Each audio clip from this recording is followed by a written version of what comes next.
कैसे हऊ? हम तो ठीक है। का भवा कैसन आज सुबेरे सुबेरे पूछत हवा हालचाल? हम यह पूछल चाहत है, सुनीला तू बहुत जानकार हऊ और पढ़ल लिखल भी हऊ। हाँ वो तो हवई करी। देखे बात पूछे चाहत है, बतैबू? तो पूछा बताइए ना, कहे ना बताई। अब की चुनौआ में देबू बताई,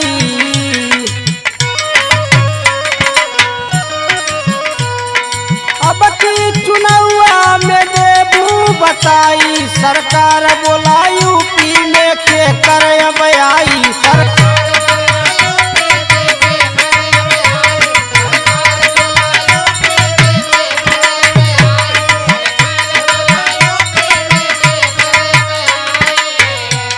केकर आई हो, मतलब एक तरफा एक ही आई सकला और के आई? सुना बतावा केकर सरकार है? बहुमत से जीत गई है अब की सफाई,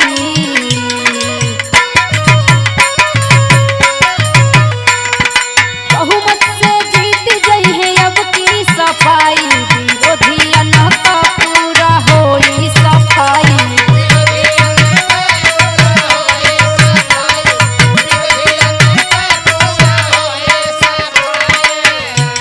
जानत हवा ना अखिलेश भैया कितना अच्छा काम किए रहे? भाई तो जानत जरूर है। तब अच्छा हम चर्चा तो जरूर सुनत ही, रोज हम घूमी ला यार वार ना, हाँ तो हमके पता जरूर लगे। सही कहत है, साच कहत बाड़ू हमारी ये रानी,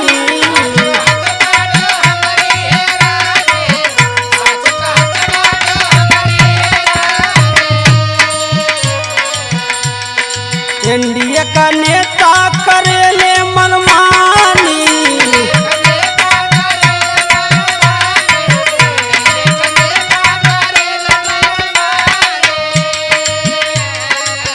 साच कहत बाड़ू हमारी ये रानी, एनडीए का नेता करेले मनमानी, दुख देले जनता के ही भाजपाई, दुख देले जनता के ही भाजपाई, सरकार बोला यूपी में के कर अब आई।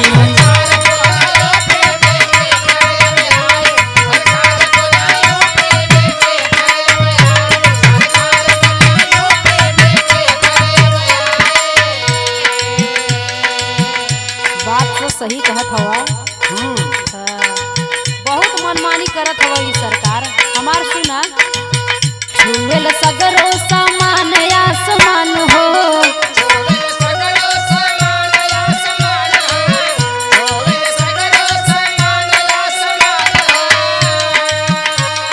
सरकार देल नाही तनिको ध्यान हो,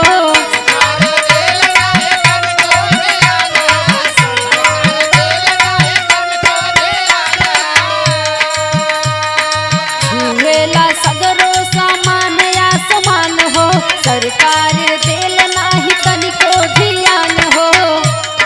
5 साल में कुल बढ़ल महंगाई, 5 साल में कुल बढ़ल महंगाई, विरोधियन का पूरा होई सफाई।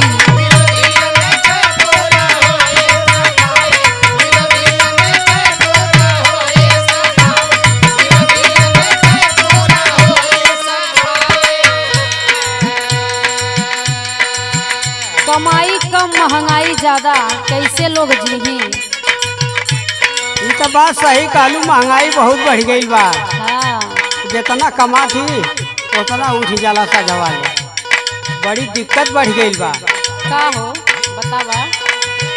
गुंडा मवाली बनल हउए नेता,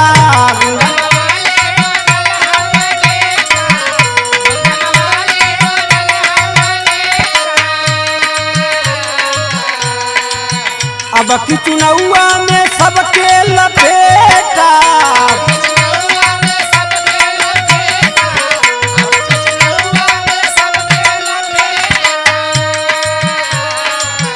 गुंडा मवाली बनल हउए नेता, अब की चुनौआ में सबके लपेटा, बुद्धि से दीहा तू छक्का छोड़ाई, सरकार बोला यूपी में के कर अब आई।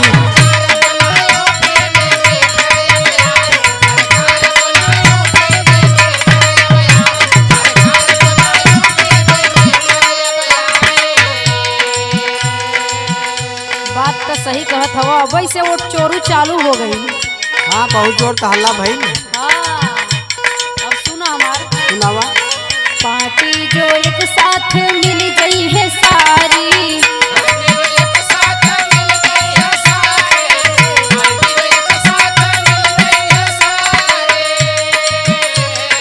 अखिलेश भैया हुई है सब पे भारी।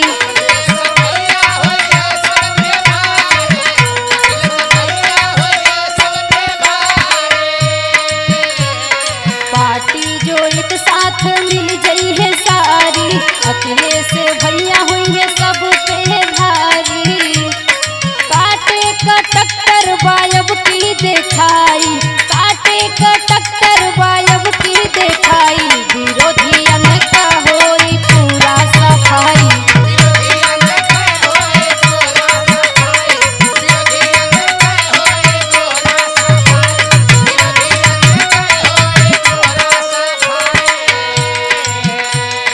अब की चुनौआ में देबू बताई, सरकार बोला यूपी में के करे अब आई।